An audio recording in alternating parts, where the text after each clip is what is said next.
Not sure if it's a spoiler or not, but Mills is piloting a spaceship from some other galaxy and crash lands on Earth. It just so happens to be 65 million years ago and just as the asteroid is approaching Earth. This sets up a situation with one man plus futuristic tech versus dinosaurs.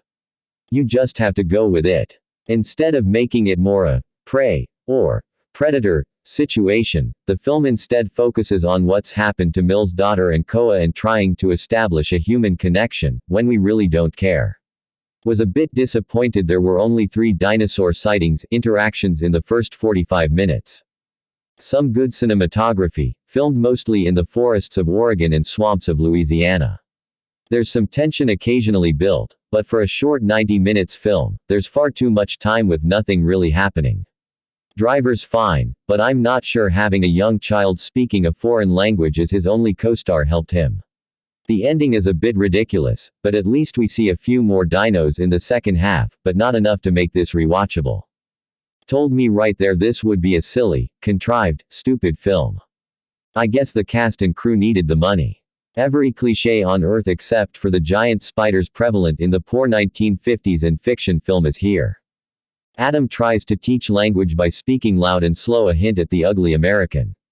Considering A Quiet Place is one of the dumbest films ever foisted on an unsuspecting public, I held little hope this would be any good and I was richly rewarded in my doubt. Terrible in every single way. I suspect they put post-it notes on a dartboard and threw them, thereby coming up with a plot and story. If you, dear reader, must see this, wait until it streams. Like Beck Woods's earlier writing effort A Quiet Place, 65 is a surprisingly small-scale thriller that boasts simple ideas and familial themes. Although I think the former was crafted with considerably more skill and had a more polished, tight script, the latter is still pretty effective at what it sets out to do. We're granted some clumsy exposition and an overly long setup at the film's start, but once the journey actually begins, it's rather exciting till its end. I love that Mills and Koa spoke different languages and thus had to communicate mostly non-verbally. It added a great deal of weight to their interactions and emphasized just how much trust and emotion can be built and shared without words. Many small character moments are shown throughout the film and they do end up building to a sweet, heartfelt conclusion, but Beck Woods's script didn't really tie these individual moments together very well. The screenplay needed some more work to clean up the often wooden dialogue and to build a thread that the movie's individual scenes could follow. Because with how simple this film's plot is, it really shouldn't feel like it's meandering as much as it is. But what I mostly came for is the dinosaur action. Like I said earlier, it takes too long to get to these parts, but when they do come they're worth the wait. Each dinosaur encounter is unique in how it's dangerous and how it can be handled, which keeps the action fresh. And each of these sequences is also appropriately directed, with the characters' positions made clear and their peril understood. I had a good time with this film. It's got its moments when it really shines, though I wish it had been rewritten so it could have been truly memorable. Who comes up with this stuff? Who approves it? They want you to think that 65 million years ago, in a distant universe, people talked, look, dress, act, and otherwise are virtually identical to 2023. I understand you can cut costs if you do it that way, but you lose all credibility. Talk about cutting costs, I think most of the creatures were taken from the Jurassic lot. I saw no originality here. Then there's the acting. Adam Driver is simply not good enough to consume your attention for 90 minutes. Nothing about him is that interesting or provocative, or whatever it takes to stare at a screen for 90 minutes. The little girl is a breath of fresh air, but it doesn't help.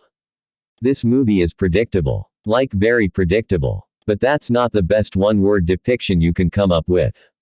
I would stick to conventional, since there are predictable movies. Any of the middle and final Jurassic deliveries are predictable, but you can find some 20 minutes of excitement here and there, but this one is conventional. The story is there but it's conventional. The action is there but it's conventional. Take the cave scene for example. The setup is somehow promising, that thing in the shadows. But then, just 15 minutes of boring. Not sure if it's about the story, the script, the direction, the acting. I just didn't care, didn't engage, didn't guess. Only thing I liked a bit was the score. Like an OST that could stand on its own. But I'm not even sure about this at this point. I knew to keep my expectations low for this film, but damn was that bad. I really wanted this to be good or at least okay. The trailer looked decent, but it was just false advertising. The story has no structure as we just go from scene to scene with no thought in how things were put together. The editing was atrocious, the cinematography was terrible, and the lighting was trash. Though to be honest, that could be due to the projector in the auditorium I was in. Poor writing, terrible dialogue, bad CG, and the performances were just okay. Not even Adam Driver could have saved this film. A surprising amount of people showed up for tonight's showing, but I'm sure they are also wishing they did not watch this atrocity. I highly recommend skipping out on this film, and if you are an Adam Driver fan and you somehow for some reason must watch this, then wait to rent it or when it undoubtedly hits a streaming service. Well, I'd say 65 ruined my night, but I still have Scream V coming up in my double feature, so here's hoping Scream can save the night.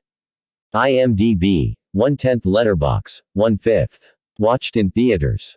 Everything about the entire story is flat and uninteresting.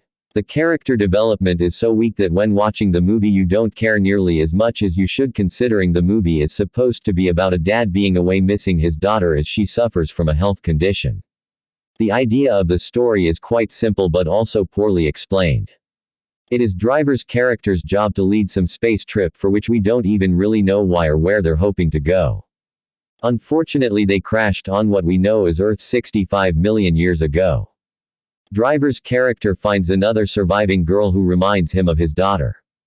Their quest is to reach a ship located far away on the planet that is somehow still serviceable to help them escape and get home.